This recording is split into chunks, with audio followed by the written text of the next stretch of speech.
Hi there, this is Josh from Literary Gladiators, and today I'm happy to present to you the 28th Foodie Book Tag.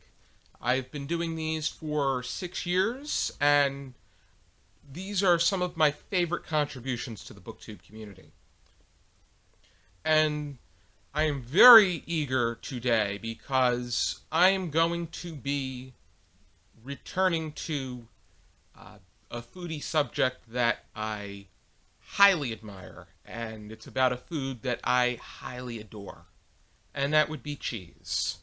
To be specific, though, we are going to be talking about blue cheese.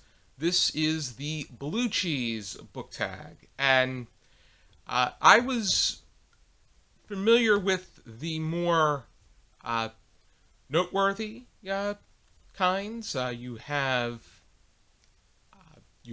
Roquefort, Gorgonzola, Stilton.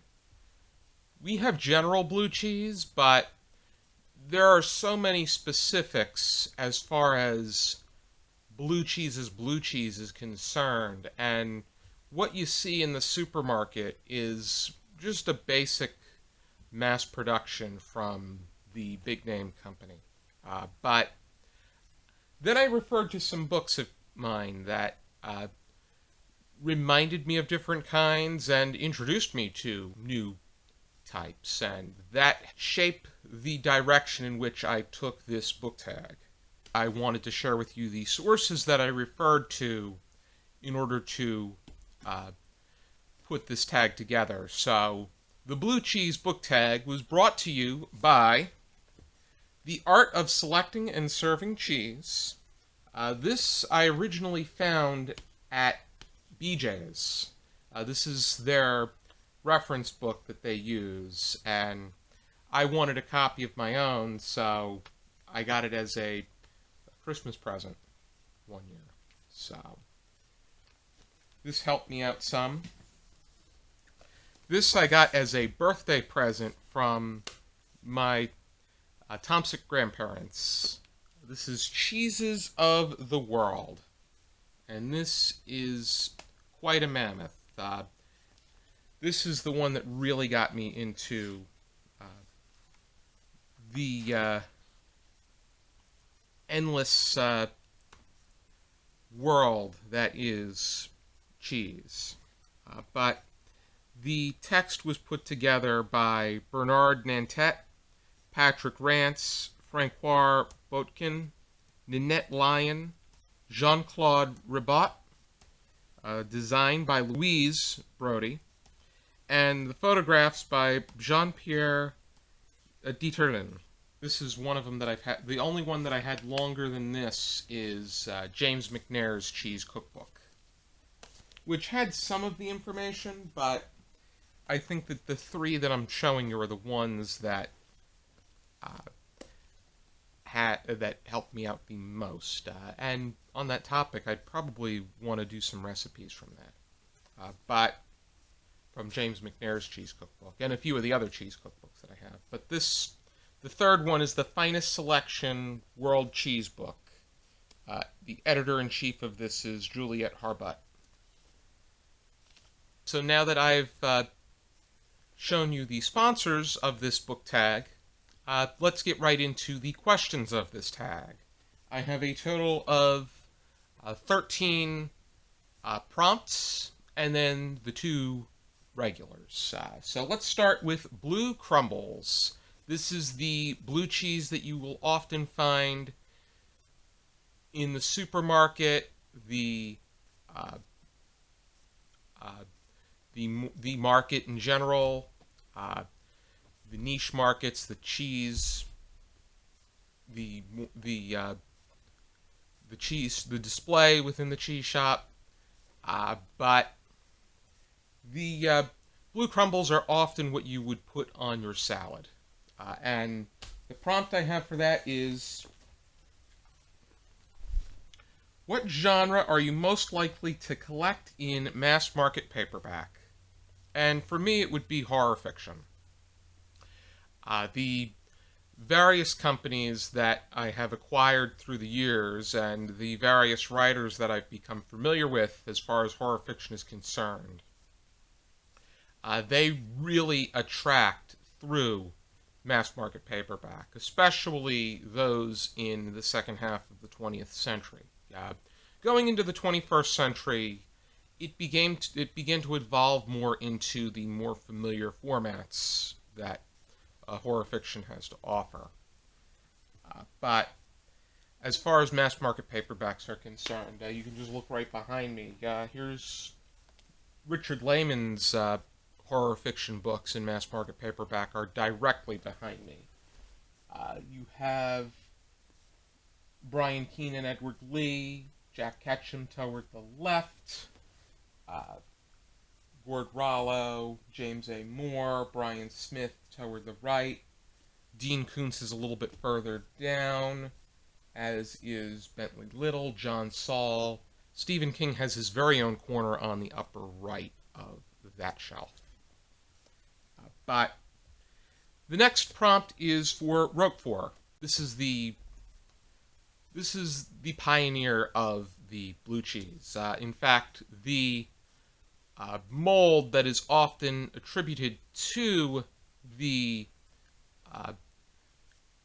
creation of blue cheese, and many of blue cheese, is a particular penicillin called Roquefort. And the full title is Penicillium Roqueforti. But for Roquefort, I am the question, or the prompt I created is, who is a pioneer in a favorite genre of yours, and how much of their work have you read? I'm going to stick with horror. I'm going to go with Edgar Allan Poe. And I've read a good amount of his short stories and his poems. I would like to read more of his entire collection. I've read the ones that many people read, like The Telltale Heart, The Black Cat, The Fall of the House of Usher, The Mask of the Red Death, The Raven, The Bells, The Cask of Amontillado, A Manuscript Found in a Bottle. I did read Bernice, which is not as familiar. It's not one of the... It's familiar to people that read horror, but not to the extent that the others are read and acclaimed.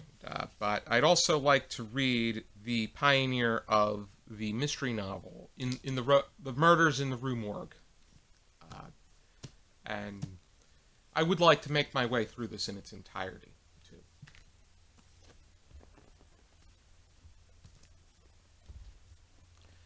Next is Gorgonzola, which was created in the earlier centuries after the Common Era by an innkeeper in northern Italy. He saw that his cheese was aging, turning blue, but he kept selling it, but it ended up being a hit. And it was named for the village within the Po Valley, where it originated. But to pay tribute to this northern Italian innkeeper, a work that felt like it broke many writing traditions, but resulted in something extraordinary. And for that, I went with On Earth We're Briefly Gorgeous by Ocean Vuong, who is known for being a poet, but this is his first trek into writing a novel. He writes things as he recalls them within the character of Little Dog's life, where it's not in sequential order, but instead, when it comes up in his mind is when he jots it down on the page. And he'll even devote a chapter to the background of Tiger Woods, which he incorporated into this piece. The way that he writes and the way that he executes is quite beautiful, and I thought that this was an extraordinary novel from 2019. Next is Stilton, which Stilton was invented by a female housekeeper. Her name was Elizabeth Scarborough, and her daughter helped bring up the production and acclaim of the cheese for their inn, and it made its way through Britain and brought it has quite a literary acclaim, where it caught the attention of Daniel Defoe in Robinson Crusoe, Alexander Pope, and even G.K. Chesterton wrote a sonnet about Stilton cheese. So there is a big deal that's made of Stilton cheese. But for this one, it's talk about a female writer in British literature you feel deserves attention. And I'm going to cheat here a little bit on my own question that I am inventing, because I would like to read more lesser known British female writers, because I would go with Virginia Woolf, but Virginia Woolf has picked up a great deal of acclaim. Her work is extraordinary. I like the way that she encourages people to think, but I'm going to go outside the box with this one. This is somebody that has published works. However, we probably recognize her work more on the screen, be it through television, through film, and the person I'm talking about is Brit Allcroft. Brit Allcroft was the one that brought Thomas the Tank Engine to the screen. It was under her thumb, her production, her direction, her writing, that the stop-motion version of Thomas the Tank Engine saw its great deal of acclaim, be it through British television, through American television, first through Shining Time Station, and then through the VHSs where they just told each of the stories. But Brit Allcroft deserves a great deal of credit for turning a pretty noteworthy and solid children's series that Reverend W. Awdry put together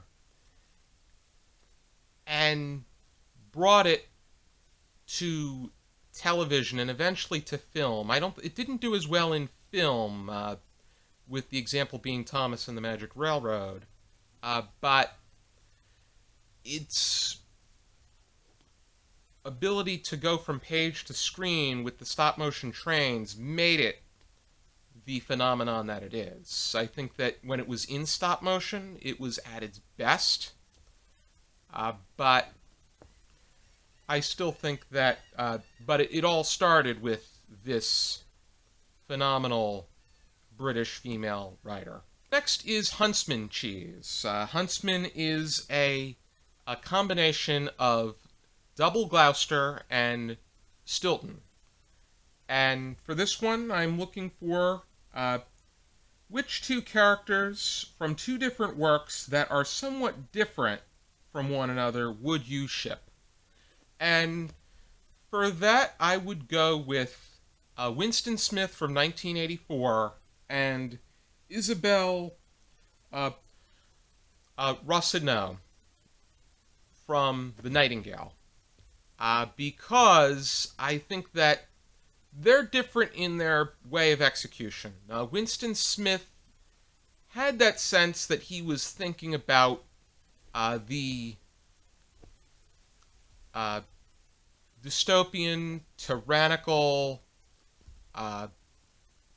world that was taking place around him, that was engaged in groupthink and complete government control, but he had a sense of potential energy that he was not able to follow through. Isabel, on the other hand, remained an active rebel. She was fighting behind the scenes, actively going underground to fight against the Nazi regime and the Axis forces. So perhaps someone like Isabel could spark a sense of kinetic energy from Winston Smith, and the two of them would make a pretty interesting couple, whereas the girl that Winston Smith was going after in 1984 did nothing more but conform, comply, and rat him in. Next one is Maytag Blue, which was created and continues to be produced in Newton, Iowa. And for that, I'm looking for a work or writer with Iowa roots.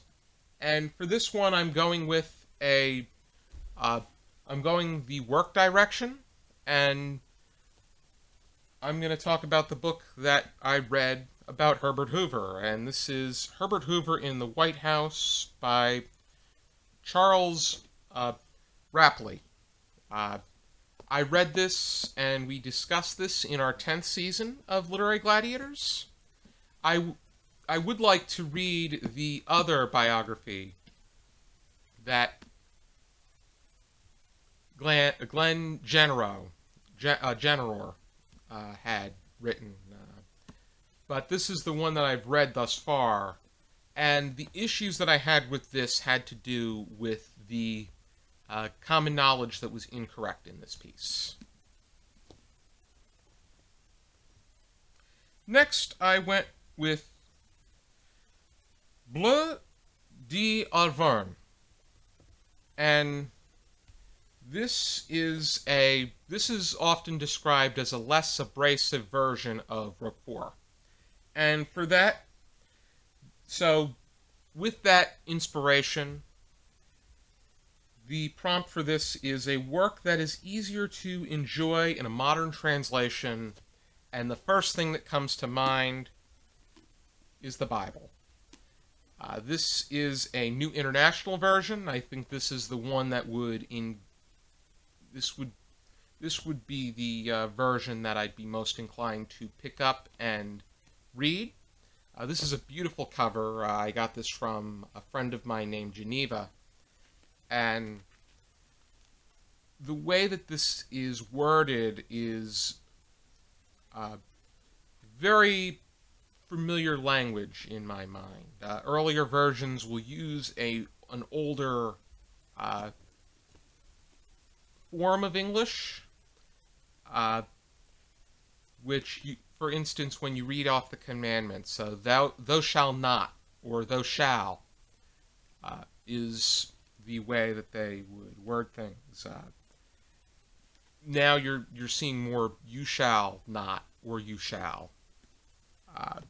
But granted, I am more familiar with thou shall with the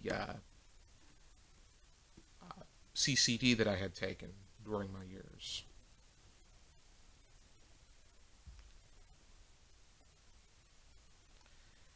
Next one is the Spanish blue cheese called Cabralius. And Cabralius has a diverse base as far as the milk that is used is concerned. They can use cow, goat, or sheep milk to create it. So for this, a great collection or source of nonfiction works by several writers. And I have two series in mind as far as different topics are concerned. The reaction books have plenty of intriguing series. One such example is the Edible series, and one of the books in the series is Chocolate, A Global History. I got this from the University of Chicago Press. This is the very first one that I acquired. Sarah Moss and Alexander Badenoch wrote this, but different people write different books within this series. And the other one is the American President series, which this is the biography of William Henry Harrison by Gail Collins. The only downside about this is the price, and based off of the size. I think that this is very accessible, but I feel that it is expensive for what it is presenting. I got this secondhand from Second Time Books, so it was much less expensive. Next one is Dolce Latte, and this is described as a lighter, more subtle and sweeter blue cheese, where many of the other ones are a bit more abrasive in their nature. But for Dolce Latte, I'm looking for a light and cozy work. And I chose Jersey Shore Cookbook, which was put together by Deborah Smith. And for me, examining these local areas, learning about different restaurants and businesses in the area, particularly small and independently owned, and getting an idea of the things that they make that at these places, and recipes for these different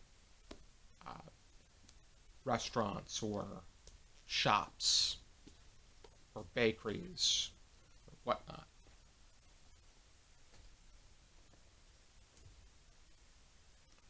Next one is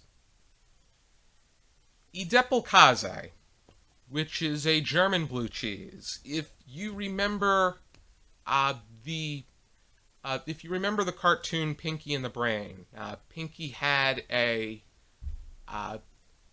cheese roll call, and one of the types of cheese that was featured was Edelkäse, and Käse is cheese in German. So the prompt for this one is a noble fictional or non-fictional subject who you learned through reading dealt with a physical or mental defect. For that, I'm choosing W. Somerset Maugham, and this is him right back here. And in particular, I'm referring to Of Human Bondage, because this one indirectly talks about his stutter or stammer that he had. In particular, it deals with Philip Carey and his clubbed foot, and the clubbed foot is used in the place of Maugham's impediment, his speech impediment, with his stutter or stammer. It takes the direction that Philip Carey is an individual making his way through life, and he happens to have the clubbed foot. It's not about Philip Carey, the clubbed foot individual. It's more so about him, but he just happens to have the physical defect.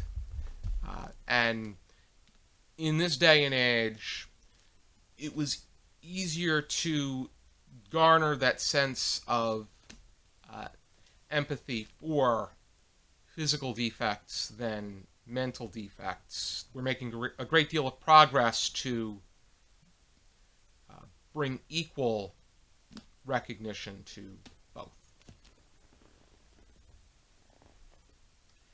Next is Saint Stjor, and that is an accessible work from a writer filled with knowledge on the subject. And I went with The Complete Guide to Rat Training by Debbie Ducommon, because this really lays out a straightforward, organized, and fills you with anything you might want to know on the subject of training rats, from the basics to the more advanced tricks and skills and whatnot. Next one is Bellingham Blue, and this is an Irish blue cheese that was created and continues to be created by the dedicated cheesemaker named Peter Thomas. And I think it's definitely important to bring attention to those creators and cheesemakers that continue to allow the world of cheese, which is a very diverse global entity, to light. And for this, I'm looking for a work of Irish literature that shows dedication. And I'm going to go with a poem by Seamus Heaney called Digging. It's the first poem in this Open Ground collection, and it pertains to a man who has taken the direction of writing as he sees his father displaying a sense of physical dedication, of yard work and potato farming, outdoor chores, and how it is a generational thing, and how there's a great sense of honor in that hard work and labor. And I always feel that Seamus Heaney's poetry gives me that earthy, atmospheric picture of Ireland. Next is Bleu Costello, a young but sharp and straightforward writer, character, or subject.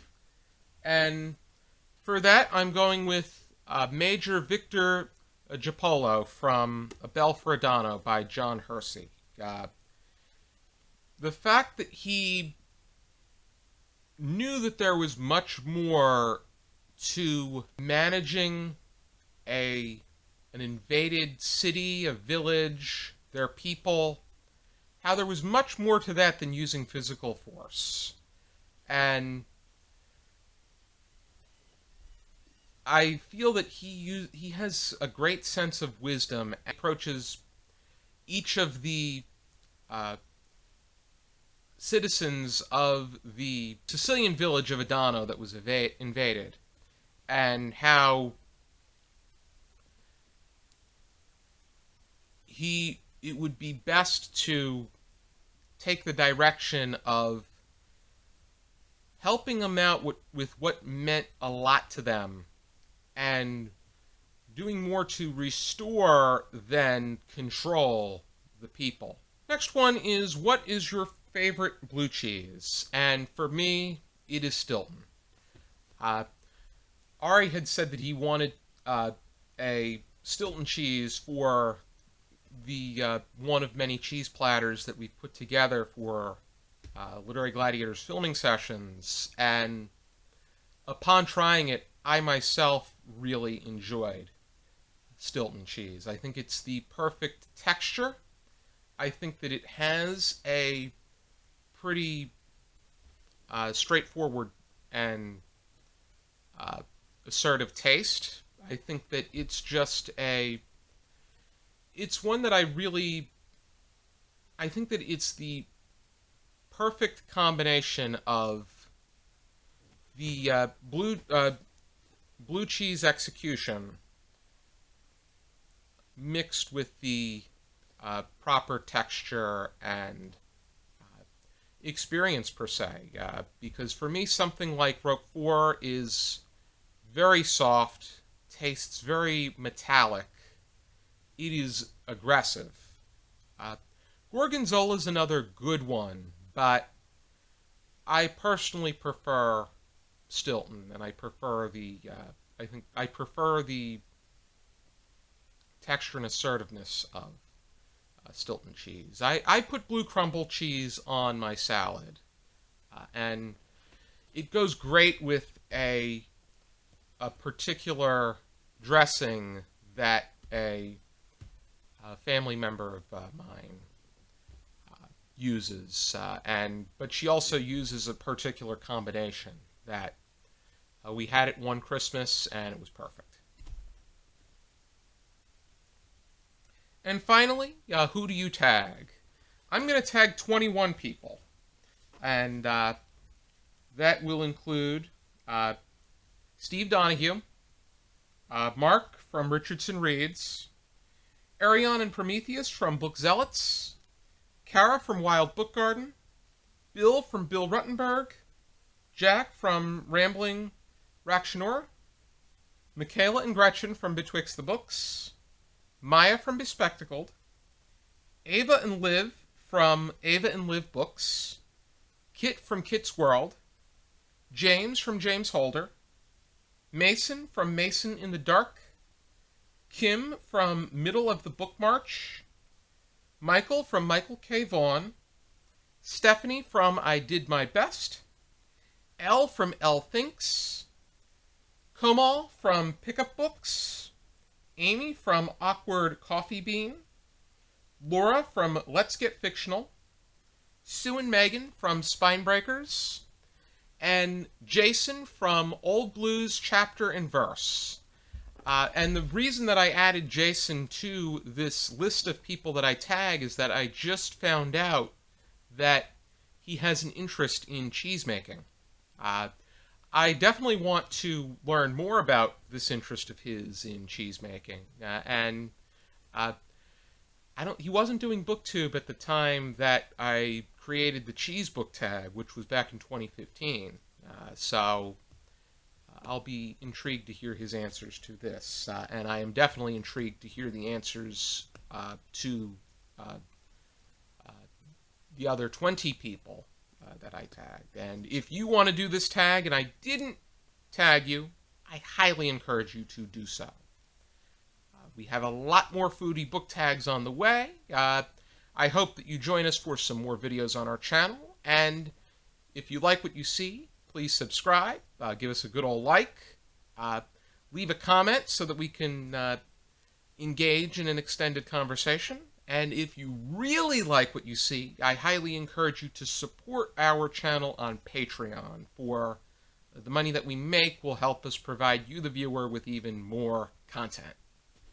For now, and as always, I encourage you to keep reading.